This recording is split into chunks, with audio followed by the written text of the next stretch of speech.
Bueno, bienvenidos a esta exploración profunda de una fuente realmente singular. Hablo del libro Pachita, que es parte de la serie Los chamanes de México del doctor Jacobo Grinberg Silberbaum. Se publicó originalmente en el 94. Exacto. Y Grinberg era, bueno, un psicofisiólogo mexicano muy reconocido, ¿no?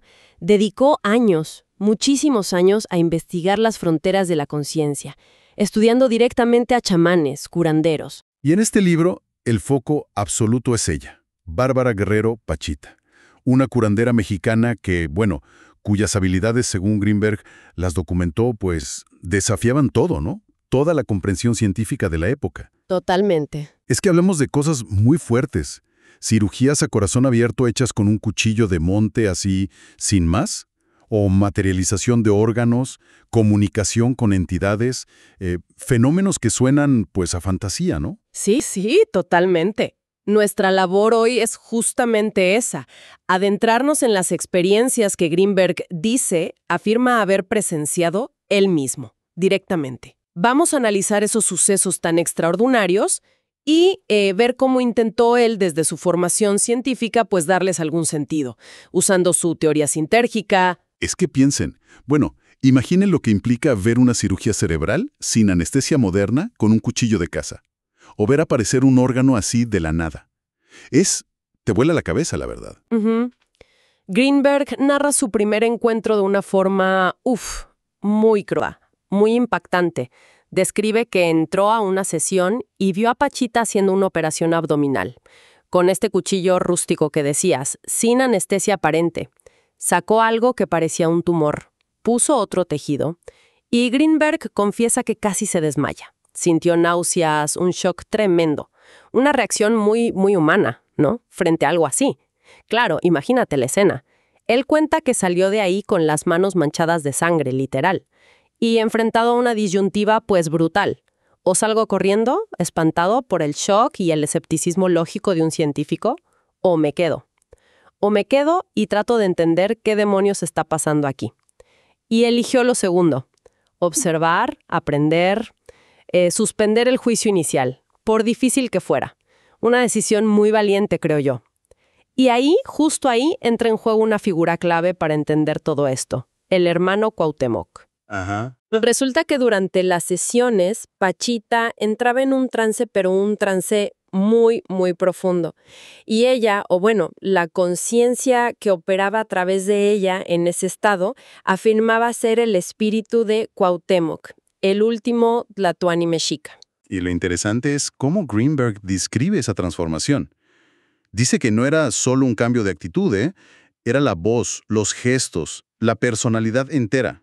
Parecía otra persona. Sí. Y Grinberg, a pesar de ser testigo de esto, mantenía como una tensión interna. Dudaba.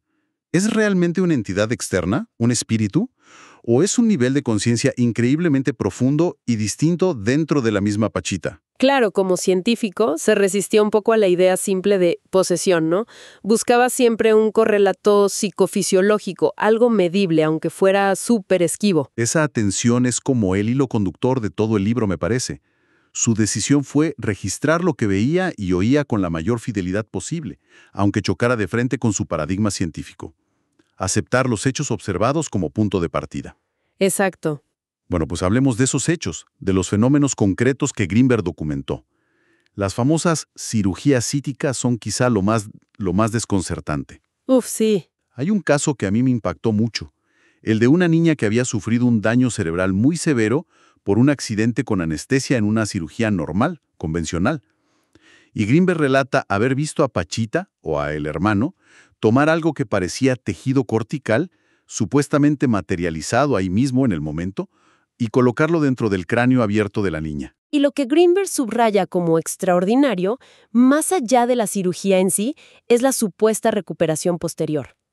Describe cómo la niña, que estaba en un estado casi vegetativo, meses después empezó a mostrar reacciones, como sonreír durante los discursos espirituales que el hermano daba en otras sesiones. Increíble. Grinberg lo interpreta no solo como una curación física inexplicable, que ya lo es, sino como una conexión de la conciencia de la niña con algo trascendente, incluso en su estado limitado. Es una interpretación que va más allá de lo puramente médico. ¿Te fijas? Sí, sí, claro. Y también está el tema recurrente de la materialización in situ de órganos. Riñones, vejigas, hígados, según Greenberg, aparecían, ya fuera en las manos de Pachita o directamente dentro del cuerpo del paciente, justo cuando se necesitaban para un trasplante. Y todo esto, recalca él, sin anestesia formal. Los pacientes a menudo estaban conscientes, despiertos, a veces incluso sonriendo, dice, y sin suturas convencionales. Eso. Las heridas, dice Greenberg, se cerraban casi al instante cuando Pachita pasaba las manos por encima. Un acto que ellos llamaban saturar. Saturar, exacto. Era un término propio de ese contexto. Implicaba como cerrar la herida energéticamente, por así decirlo. Y sin dejar cicatriz visible en muchos casos, ¿eh? Impresionante. Otro caso muy gráfico es el de un tal Rafael, a quien supuestamente le operaron el corazón. Greenberg describe cómo el órgano fue sacado parcialmente del pecho, intervenido por las manos de el hermano y luego devuelto a la cavidad torácica. La herida se cerró sola y Rafael, según el relato, consciente y sonriendo durante gran parte del proceso. Es que es difícil siquiera imaginar algo así. Cuesta trabajo procesarlo, la verdad. Pero Greenberg no solo documentó cirugías, también estaban las materializaciones de objetos, que llamaban aportes. O sea, objetos que aparecían de la nada, ¿no? Aparentemente traídos de otro lugar o dimensión, y entregados a personas específicas. ¿Puedes hablarnos un poco de eso? Raro. Los aportes eran otro tipo de fenómeno que Greenberg presenció y documentó. Él mismo cuenta haber recibido un pequeño cuadro al óleo de un artista chino llamado Fio. Así, ¡pum!, apareció. Ajá. El hijo de Pachita, Memo, que era un colaborador muy cercano, recibió una medalla de oro con los símbolos de las 12 tribus de Israel. Y Pachita curiosamente afirmaba que ella pertenecía a una de esas tribus perdidas, aunque Greenberg admite que no exploró mucho esa afirmación con ella. ¡Qué curioso! Estos aportes añadían otra capa de misterio, ¿entiendes? Ya no era solo la manipulación de tejido biológico, sino también de objetos inanimados. Y como si todo esto fuera poco, también hay relatos de un aparente control sobre fenómenos naturales. El episodio en Parral, Chihuahua, es muy llamativo. Sí, ese es increíble. Greenberg cuenta que llegaron a la ciudad y había una sequía terrible, de meses. Hacía un calor sofocante. Pachita se quejó del clima. Expresó en voz alta su deseo de que lloviera. Y poco después, según Greenberg, empezó a llover. Pero a cántaros, torrencialmente. Pero solo ahí, ¿no? Exacto, de una manera muy localizada, justo alrededor de la casa donde se hospedaban ellos. Una lluvia intensa que rompió la sequía en ese punto específico. Este tipo de eventos ampliaba todavía más el desafío a la comprensión científica. Ya no era solo influencia sobre el cuerpo humano, sino también sobre el entorno natural, sobre el clima. Frente a toda esta acumulación de fenómenos anómalos, cirugías imposibles, materializaciones, control climático, es donde Greenberg intenta, pues desesperadamente, encontrar un marco explicativo en su propia teoría sintérgica. Aquí es donde la cosa se pone un poco más teórica, pero es crucial para entender cómo Greenberg intentaba tender un puente, ¿no? A ver, ¿cómo podemos explicar la teoría sintérgica de forma sencilla? Bueno, intentémoslo. De forma muy simplificada, ¿eh? La teoría sintérgica postula que el espacio-tiempo no es vacío, sino que tiene una estructura fundamental, una especie de red o matriz energética vibrante que Greenberg llamó la látiz. La látiz, ¿ok? Como el tejido mismo de la realidad, una cosa así. Algo así. Imagínalo como el tejido fundamental del universo. Y por otro lado, Greenberg habla del campo neuronal. Ajá, ¿y eso qué es? Este sería un campo de energía complejo, resultado de la actividad eléctrica y química del cerebro, pero que va más allá de él, como el aura energética, digamos, que genera nuestro cerebro al funcionar. La clave de la teoría es la interacción entre ese campo neuronal y la látiz. Entiendo. ¿Y qué tenía de especial Pachita según esta teoría? ¿Por qué ella sí podía hacer estas cosas?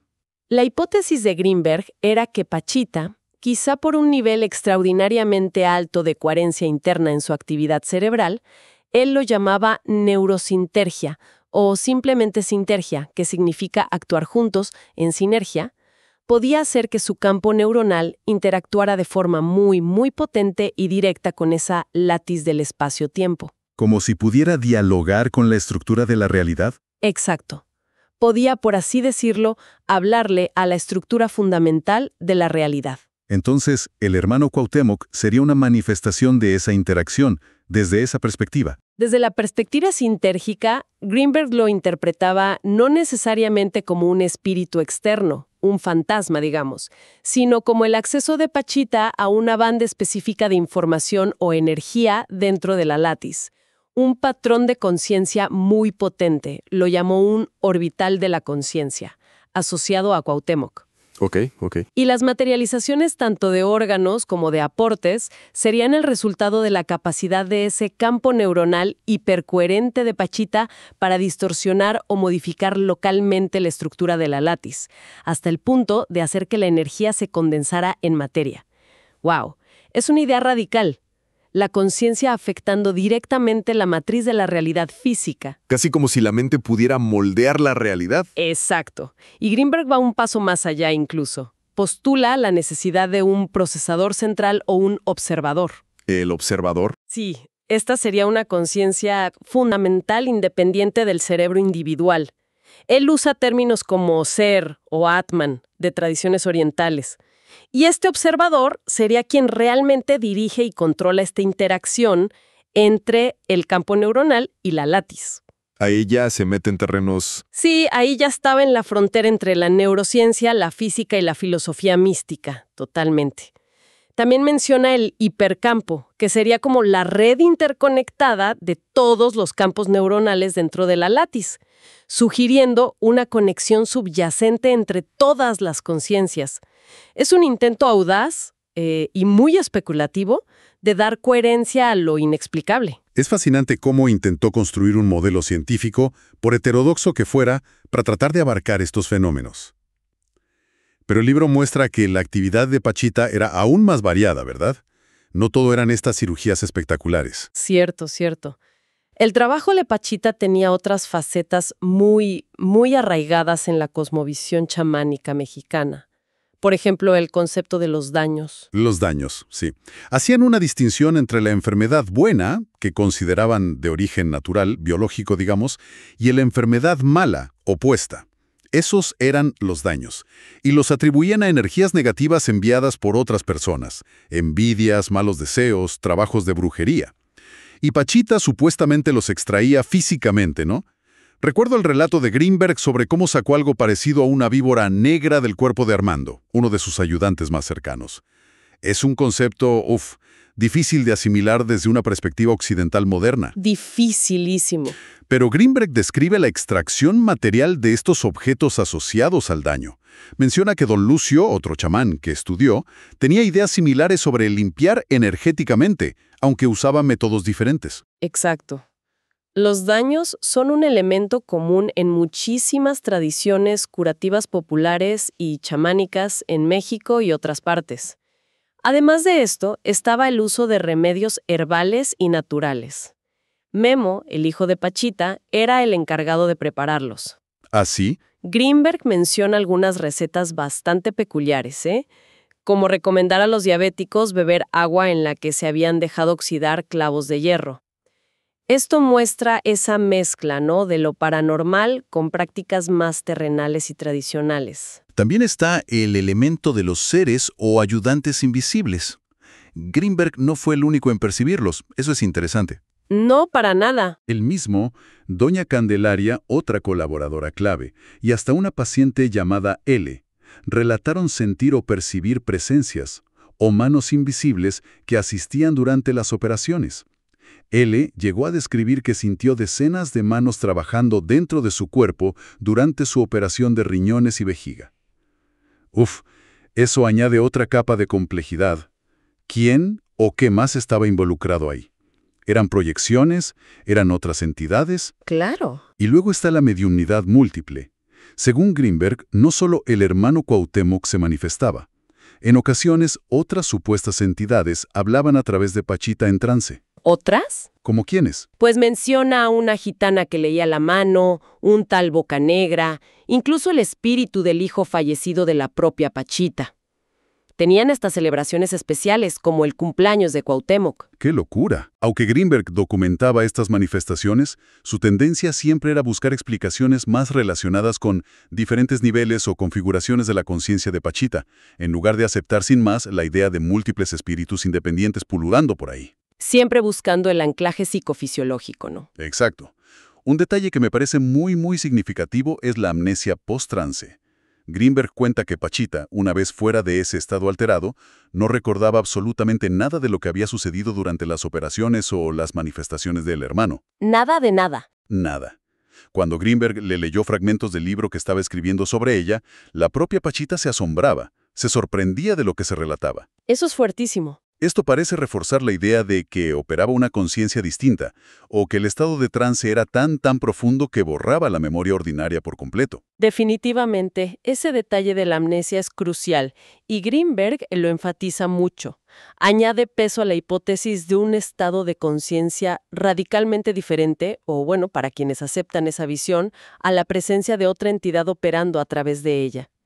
El libro también describe rituales que podrían considerarse exorcismos, como el caso de un niño llamado Daniel, quien supuestamente estaba poseído por una entidad llamada Fernando Breñas. Ah, ¿sí? Greenberg detalla el ritual que el hermano realizó para extraer a esta entidad y la explicación que se dio sobre cómo un espíritu podía apoderarse de alguien en estado de vulnerabilidad. Es increíble la variedad de fenómenos que Greenberg intentó documentar y comprender. Desde cirugías imposibles hasta exorcismos, pasando por materializaciones, curaciones herbales, mediumnidad. Un universo completo. Sí, y es importante notar el papel fundamental de los colaboradores cercanos a Pachita, su hijo Memo, Armando, Doña Candelaria, Leo. Greenberg los describe como parte integral de la obra, así la llamaban ellos. Claro, no estaba sola. No, para nada. Cada uno tenía sus propias experiencias, sus percepciones, sus niveles de comprensión de lo que sucedía allí. Sus testimonios, recogidos por Greenberg, añaden perspectiva y corroboran, desde su punto de vista, la realidad de los fenómenos. Todo esto, como es de suponer, no dejó indiferente a Greenberg. La experiencia lo transformó a nivel personal y profesional de una manera muy profunda. Claro. Él mismo escribe que sintió que, por primera vez en su carrera científica, al colaborar con Pachita, estaba haciendo algo realmente significativo. Algo que impactaba directamente en la vida de las personas, más allá de los papers y los laboratorios. Absolutamente. Describe una sensación paradójica. En medio de ese caos aparente, la sangre, la intensidad de las operaciones, él encontraba un estado de silencio interior muy profundo. Una conexión con un nivel diferente de realidad. Silencio. ¡Qué curioso! Sí, un silencio que, según él, era similar al que buscaba en la meditación profunda. Pero aquí lo experimentaba despierto, en plena acción. Era una vivencia que trascendía lo puramente observacional, lo intelectual. Y hay un momento cumbre que relata, casi místico diría yo. Durante una ceremonia especial, una entidad, hablando a través de Pachita, se dirige a él directamente. Ajá. Y le dice que en una vida pasada fue el apóstol Andrés y que su misión actual era anunciar una nueva era. Greenberg, imagínate, abrumado por la intensidad del momento y de esa revelación, solo atina a decir luz. Luz. Esa petición de luz, de entendimiento, de claridad, resuena a lo largo de todo el libro, ¿no? Refleja perfectamente ese conflicto interno de Greenberg, el científico riguroso, tratando de reconciliarse con experiencias que parecían romper todas las reglas conocidas de la física, la biología, todo. Una lucha constante. Una lucha constante por encontrar sentido sin traicionar ni su experiencia directa, que era brutalmente real para él, ni su formación intelectual, que le gritaba esto es imposible. Y al final, a pesar de lo increíble de los relatos, de lo difícil que es creerlo, Greenberg se mantiene firme en la validez de lo que observó. Hay una frase contundente en el libro, casi al principio. Lo que el autor escribe sucedió exactamente tal y como este libro lo describe. Sí, es una declaración fuerte. No lo presenta como metáfora, ni como posibilidad psicopatológica, ni como un delirio. Lo presenta como hechos presenciados. Esa es su postura final. Su gran esfuerzo fue no descartar lo inexplicable simplemente porque no encajaba, sino intentar ampliar el marco científico, aunque fuera de forma especulativa con la teoría sintérgica, pero para poder empezar a pensar sobre ello.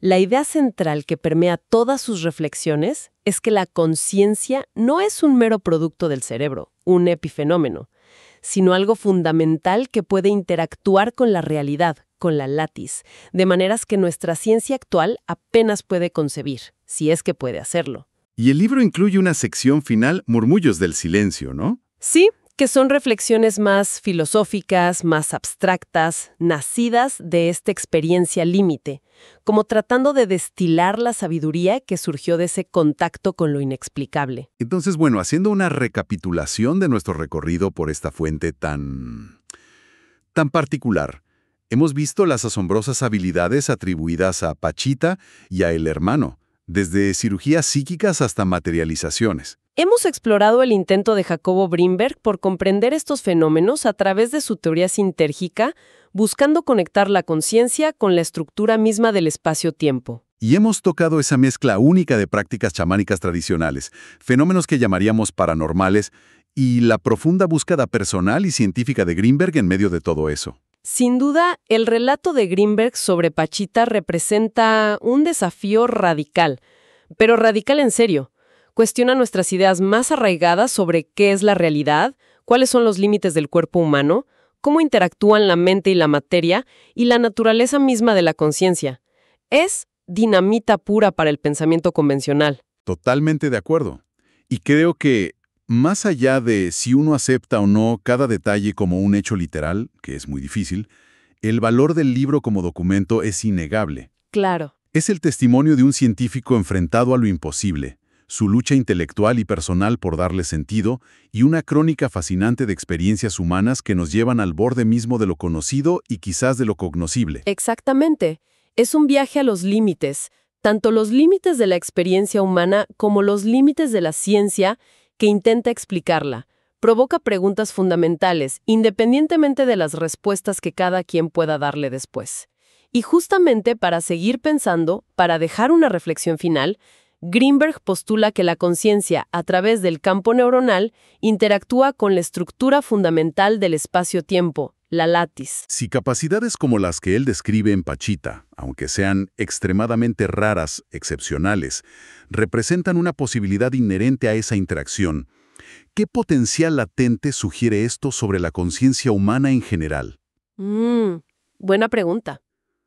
¿Podría ese observador independiente, esa conciencia pura que Greenberg apenas esboza teóricamente, ser la clave no solo para entender, sino quizás para acceder a estas capacidades, para revelar nuestra conexión intrínseca con el tejido mismo de la realidad? Una pregunta que nos deja, reflexionando mucho sobre nuestra propia naturaleza y nuestro lugar en el universo, ¿no?